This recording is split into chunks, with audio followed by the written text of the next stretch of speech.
Hello and welcome. I am DeBorah McCampbell, board certified trichologist and licensed cosmetologist, located in the city of San Diego, California. Thank you so much for joining me. Today I want to talk to you about 7 different oils and their benefits.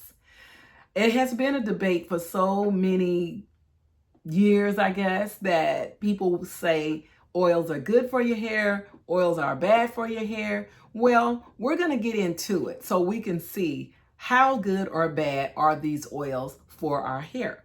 So the first oil I want to talk to you about is rosemary oil. We're going to do 4 essential oils and 2 of the 2 popular oils, I guess I should say. So let's talk about it. Rosemary oil. Rosemary oil improves the circulation in your scalp.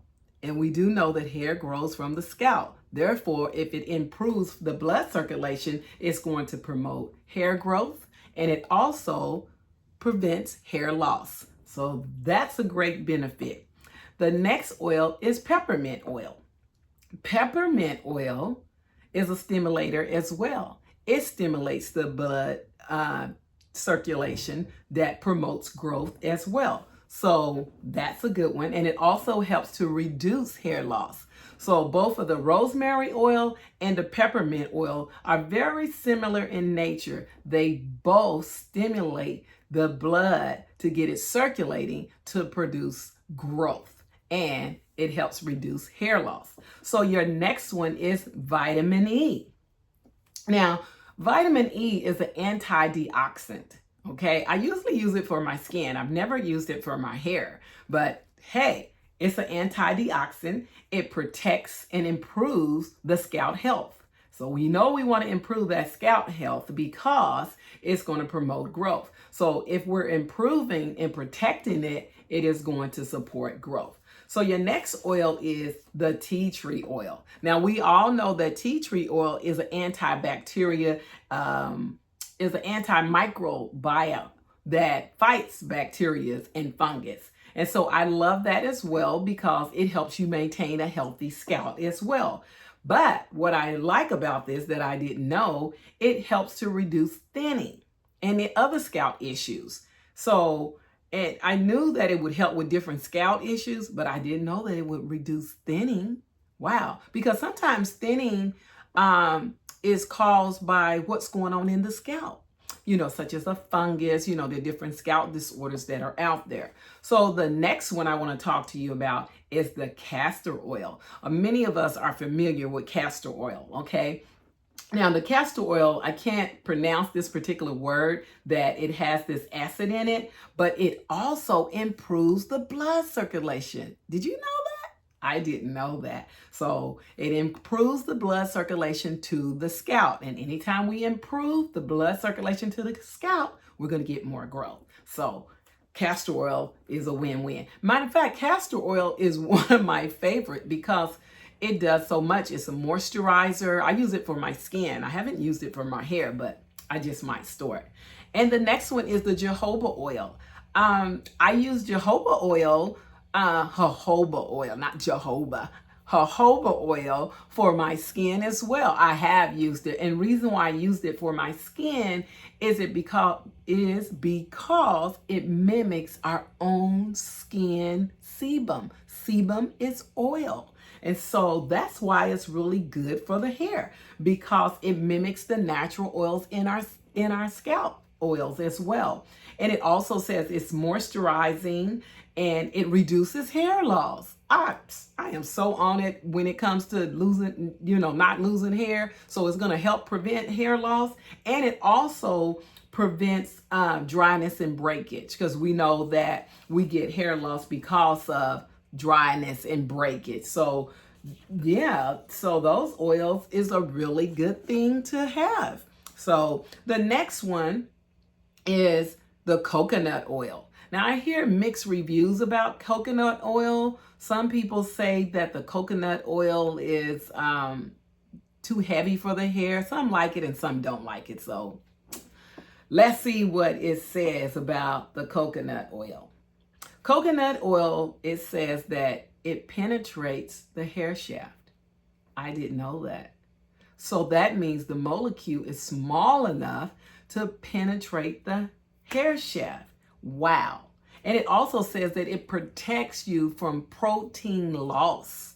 I need to research that a little bit, why one would have protein loss. Hair is made up of protein. I do know that, and perhaps you do as well. I don't know if it's because we're not eating enough protein that we have protein loss, or if it's, medication, but I'm going to look that up. I'm going to do a little research. But it also says that the coconut oil moisturizes the scalp and hair. I did not know that. I'm like, it moisturized the scalp and hair because, it was this big debate that oils do not moisturize your hair. And so it just is a sealer. Most people use oils as a sealer. I don't use oils at all. I use more creams to hydrate my hair. Okay. So the next thing that I found out from researching about coconut oil is it's an antifungal, antibacterial properties. Are you kidding me? That's amazing. These benefits are wonderful because if it's antifungal, antibacterial, it's going to help you maintain a healthy scalp. So that's the benefits of the coconut oil. So thumbs up for the coconut oil to me.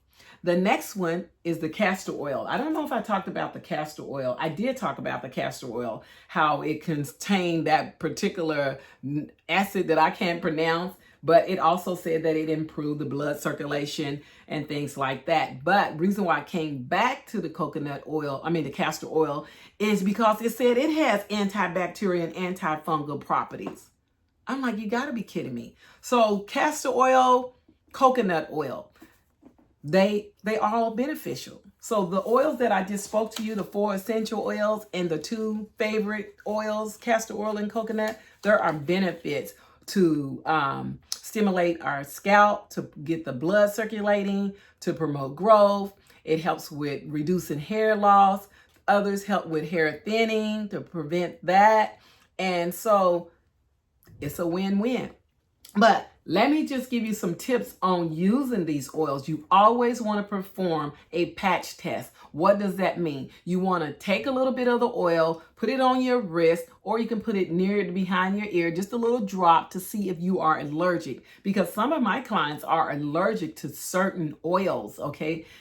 Plant-based things. Some people are allergic to plants. So you got to find out if that is you. So before, even it says for castor oil, do a patch test to make sure that you're not allergic. So you want to do that with these oils. And then also letting you know that they only work if you're using them consistency, because this is more on a holistic side of helping restore and grow hair. So it may take several weeks or several months. But if you have an underlying hair condition, medical condition, not hair condition, medical condition, then you have to see your doctor and take care of that situation. Don't expect that these products are going to help you and you haven't addressed whatever is causing the hair loss.